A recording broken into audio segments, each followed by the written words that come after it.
नमस्कार। पिछले दो भागों में हमने देखा योग पतंजलि से पहले भी था और उसका सबसे प्राचीन स्रोत हिरण्यगर्भ को माना जाता है। हिरण्यगर्भ जो ईश्वर का ही दूसरा नाम है, वहां से इस योग की शुरुआत होती है। आज हम प्रवेश करते हैं स्वयं पतंजलि के पहले सूत्र में, लेकिन शुरू करने से पहले एक बात मैं क्लियर कर दूं कि परंपरा में आज जो श्लोक अक्सर पढ़ा जाता है, योगेन चित्तस्य पदेन वाचाम, यह मंगलाचरण है पतंजलि के लिए। यह पतंजलि योग सूत्र का हिस्सा नहीं है, यह पतंजलि योग सूत्र का पार्ट नहीं है, यह बाद की परंपरा में प्रचलित हुआ। यह एक मंगलाचरण है जो पतंजलि को नमन करते हुए रचा गया है और होना भी चाहिए। स्वयं पतंजलि ने अपने ग्रंथ की शुरुआत अलग से देव वंदना से या गुरु वंदना से नहीं की, क्योंकि यह तब होता है जब आप कुछ नई चीज की शुरुआत कर रहे हो। उनका ग्रंथ जिस पहले सूत्र से आरंभ होता है वह है अथ योगा अनुशासनम। अब एक क्षण रुकिए। भारत में जब भी कोई बड़ा ग्रंथ लिखा जाता है, जैसे रामचरितमानस, तो प्राय उसकी शुरुआत मंगलाचरण से होती है। श्री महान संत तुलसीदास जी ने इसी प्रकार इस ग्रंथ की शुरुआत करी।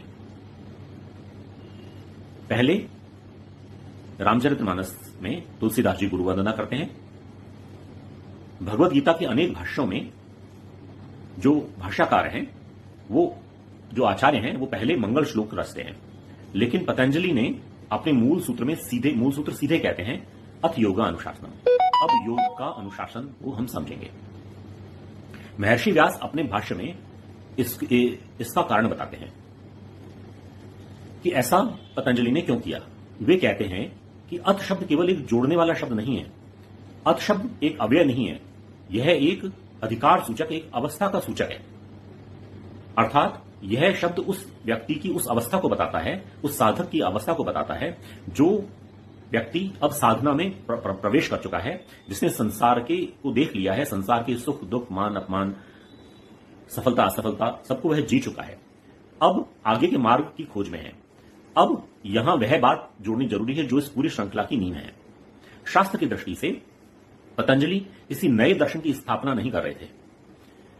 वे उस काल में जो भी ज्ञान था, उस ज्ञान को उन्होंने सूत्रबद्ध किया, जैसा कि हम एपिसोड 1 और 2 में पहले ही देख चुके हैं। महाभारत हिरण्यगर्भ को योग का आदि प्रवक्ता के रूप में प्रतिष्ठित करता है। उपनिषदों और गीता में भी योग पहले से ही विद्यमान मिलता है। इसलिए पतंजलि का उद्देश्य किसी नए मत की घोषणा करना या किसी नए मत का प्रतिपादन करना नहीं था, बल्कि पहले से चली आ रही योग परंपरा को सूत्रबद्ध करना था। इसी कारण वे किसी की वंदना से शुरुआत नहीं करते हैं और सीधे कहते हैं अथ योगा अनुशासनम। अब योग के अनुशासन की हम बात करते हैं। योग का प्रारंभ ही अनुशासन से होता है। अगर अनुशासन ही नहीं है तो वह योग भी नहीं है।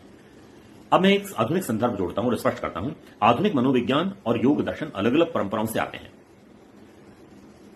परंतु दोनों को एक मान लेना सही नहीं है।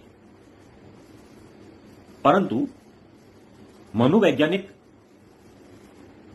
विक्टर फ्रैंकलिन एक खोज यहां जो उन्होंने खोज की उसे वे यहां बता रहे हैं। फ्रैंकलिन ने बताया कि मनुष्य के जीवन में एक ऐसी अवस्था आती है जब वह केवल उपलब्धियों से संतुष्ट नहीं होता, वह असफलताओं से परेशान भी नहीं होता, बल्कि उसका उद्देश्य होता है गहरे अर्थ की खोज करने लगना। हालांकि दोनों परंपराएं अलग हैं। फ्रैंकलिन भी वही बता रहे हैं जो महर्षि पतंजलि ने बताया, in a form just to understand this word अथ। परंतु वह अवस्था जैसे शास्त्र बता रहा है, उसी की पुष्टि मिस्टर फ्रैंकलिन भी कर रहे हैं। आइए अब हम एक गहरी श्वास लेते हैं और स्वयं से यह संकल्प करते हैं, अथ अब मेरी बारी है। मैं जीवन से त्रस्त हूं, जीवन को देख चुका हूं, मुझे सही ज्ञान और सही परंपराओं की तरफ जाना है, तो मुझे अपने आप को मेंटली रेडी करना होगा। आइए शुरुआत करते हैं पतंजलि योग सूत्र को ढंग से समझने की, न कि सो कॉल्ड सोशल मीडिया से या सोशल मीडिया इन्फ्लुएंसर से, जो कुछ भी योग के नाम पर प्रचारित और प्रसारित कर रहे हैं।